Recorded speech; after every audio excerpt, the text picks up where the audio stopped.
Hey guys, welcome back to Verse of the Week. Happy Monday. Today I want to break down a single verse, and that is Ephesians 4 verse 26. If you don't have your Bible, grab your phone.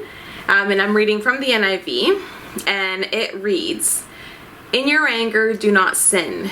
Do not let the sun go down while you are still angry." Now, I broke the verse down into 3 different parts in order to kind of be able to not only digest it a little bit better, but try and understand it from a bit of a wider perspective. Now, the first part of the verse, "In your anger, do not sin," to me, it shows that sin is a choice. And if something is a choice, that means that there is an opposite option that we could be choosing, and it shows the control that we have over making that decision in a situation. Now, when an event happens or something is said that triggers that anger, it is very hard to stop yourself sometimes from reacting, but it is not impossible. Now, while I was kind of breaking down this verse, I also thought about the verse in I think it's in Corinthians, if I'm not mistaken, where it talks about the gifts of the Spirit, and one of them is self-control. So yes, I can be triggered to anger, but I have the self-control and the gift of self-control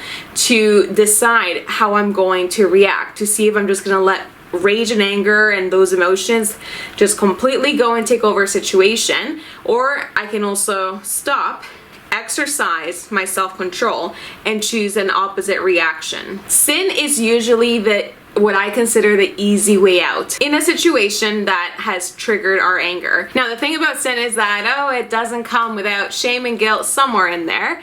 And I'm pretty sure that we have all experienced that moment of regret, right? So when you've lashed out and in the moment you're like, I got the last word, I showed them. And then later on you start to realize like, I probably shouldn't have said this or done that, or this reflected my character very poorly. That is not who I am. I wish I could take back the hurt I've now inflicted on someone else, even when they have purposely inflicted pain on you. Sometimes it's accidental, sometimes it's on purpose. Either way, inflicting harm on someone should not be something you are proud of or feel good for doing. If you are proud of it, you need to go talk to Jesus, because that is not very God-centered, and it's definitely not the heart God has for us or for the people around us, right? So part 1 of the verse is anger. We have control over that, the emotion of anger.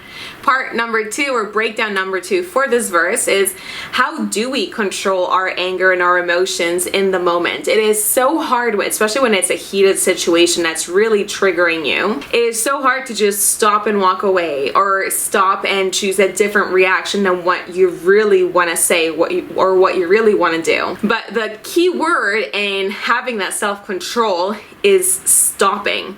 It's when we don't stop to kind of assess, okay, what actually just happened, or what am I feeling, that we just react out of whatever emotion comes, in this case, anger. But if we can just stop and take even 10 seconds to just be like, what just happened? What am I feeling? How do I want to react? That is us now taking that control back and being able to apply the self-control gifting that we have to a situation that probably wants the worst reaction out of us. Now, that is one way, it's kind of weird when I think about it, but that is one way that I've actually learned to find, not a gratification, but to find like a positive thing in an angry situation. So if I know someone is purposely trying to trigger me, or if someone is purposely trying to get a reaction out of me, I can now have a little bit of gratification and being able to stop and decide to not give in to that and have a reaction that's completely opposite than what they expect. Why I find it gratifying? It's because at the end of the day, I feel like even if I don't have the last word, it just shows that your character can shine in a brighter way than what someone else might be trying to paint it or paint it as. But also, it kind of just kills gossip, and it kills the constant replay that can occur when you're just going back and forth with an individual over disagreements or whatever it may be that's causing the anger in you or anger in each other. Choosing to stop and give the opposite reaction and be the bigger person kind of just stops that, because then it's not about us thinking, well, what will my reply be the next time I see them? But because you've already kind of set the standard of like, I'm not going to sink low into my anger or low into the reaction that you want. You've set that standard, so it's almost like you're holding yourself accountable now. So because you can't go below that standard, or you shouldn't want to go below that standard, it pushes you to now act in a more godly, God-centered, more respectful way the next time that they trigger you or they may come at you. So I almost find like it enhances the self-control over anger, and that's why I find it gratifying, because I'm not like, oh, I gave in and I regret saying this because now it's given them more ammunition, or it's given my brain more to like stew over. I find gratification in being able to give a different reaction, because in the end, when I go back and analyze and think about like, was that the best decision, or was my reaction the best reaction I could have had, it is amazing to be able to say like, you know what? Yeah, I was honoring, I was respectful, and I didn't give in to sin. I didn't give in to gossip. I didn't give in to a situation that could have ended with a lot more hurt or a lot more pain and unnecessary drama. So that's how I've learned to kind of like find gratification, is just kind of being proud of the reaction that I have and the self-control I've been able to exercise. Also being able to just reflect the heart of God. Now, the second part of the verse where it talks about not letting your anger remain until sundown, or not going to bed angry, I used to look at it in a much different light, and I was in a lot of disagreement with it, because I felt like it meant that before I went to bed, I had to have forgiven the person that hurt me completely. Sometimes that is nearly impossible to do, especially if it's like an ongoing disagreement or an ongoing situation that you can't just be like, okay, it's over, it's done, I'm not gonna have to face it. When there's pain involved in that anger, it is very easy to just have scenarios playing and at least for me, I'm trying to find a solution, or just to kind of like be prepared for a discussion and not be caught off guard. So I didn't like this verse because of that. But today, when I was reading through it and just kind of digesting and seeing, okay, is there a different way to see this or to apply this to our lives? I was reminded that sometimes forgiveness isn't actually about you forgiving the person, but the first step in forgiveness is about giving your pain to God.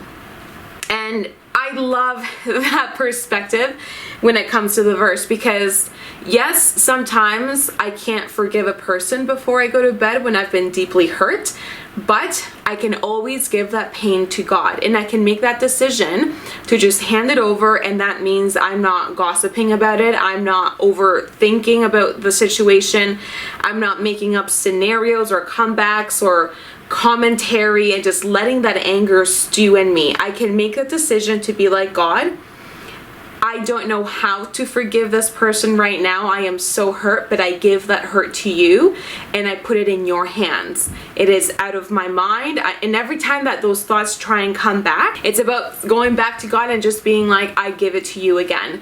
I remember once working through forgiveness of leadership years ago, and it literally took me the better of 6 months, I would say, to be able to like honestly look at someone and be like, okay, I don't harbor any harsh feelings towards you, but I had to hand over negative emotions on a daily basis, multiple times a day. And at the time, I remember I was working with my dad's company, so I had a lot of quiet time painting, like 8 hours a day just painting, sometimes by yourself. So that's a lot of time to think. So you can either overthink and get kind of sucked into the mentality of like, oh, this is what I would say, or this is what I wish upon you, or you can repeatedly go to God and say, God, I give it back to you. I give it back to you every time those thoughts come up.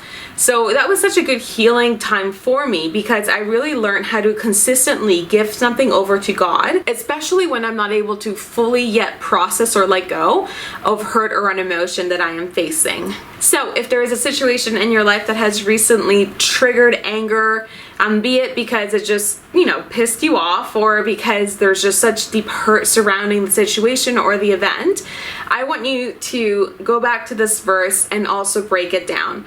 Break down your anger. What are you feeling? What reactions are those feelings making you have, or are you choosing to have? What would be a better reaction that you could apply the next time you face the person or you face a situation? Or even what reaction can you have in this moment? instead of holding it in and just letting that anger brew, what can you do? Like, can you give it to God? Can you write out your feelings? There's always an opposite action that we can take. Then the next time you face a person or situation, I want you to challenge yourself to stop and not react and go back to the feelings that you have just let go of. I want you to stop, analyze what emotions that you have, and think, how can I exercise the gift of self-control right now and apply it to this situation and be a godly person, be someone who is reflecting God's heart, not someone who's reflecting my pain. And number 3 is, if you cannot forgive the person that has currently hurt you or caused this anger within you, before you go to bed tonight, I want you to at least do step 1 in forgiveness and give it to God. And if it means that you give it to God 10 times as you're lying down and falling asleep, then you give it to God 10 times. It's not about doing it once, and if it doesn't work, well, then I'm just meant to have these thoughts. Like, we have to exercise our forgiveness muscles. So it's hard when we're not used to letting go of our anger or having to like deny that flesh reaction. It's hard to kind of leave it in God's hands. We keep taking it back like a hot potato. But I want to encourage you to leave it in His hands, and if you take it back, you put it right back in His hands, and you do it as many times as you need to until you feel like, okay, you know what? I can now look at the situation and know it is in God's hands. Let me then move on to step number 2 towards achieving that forgiveness. And that is it for today. Let me know some of your thoughts in a comment below. Let's continue the conversation there. But I hope it has inspired you to let go of some anger. Anger can be so heavy weighing, like it can just taint so much in our lives. So yeah, let me know your thoughts on a comment below. I pray that you have an incredible week where you are so blessed and feel God's presence so strongly everywhere you go, especially in difficult situations. And we'll see you again next week for another verse of the week. Bye.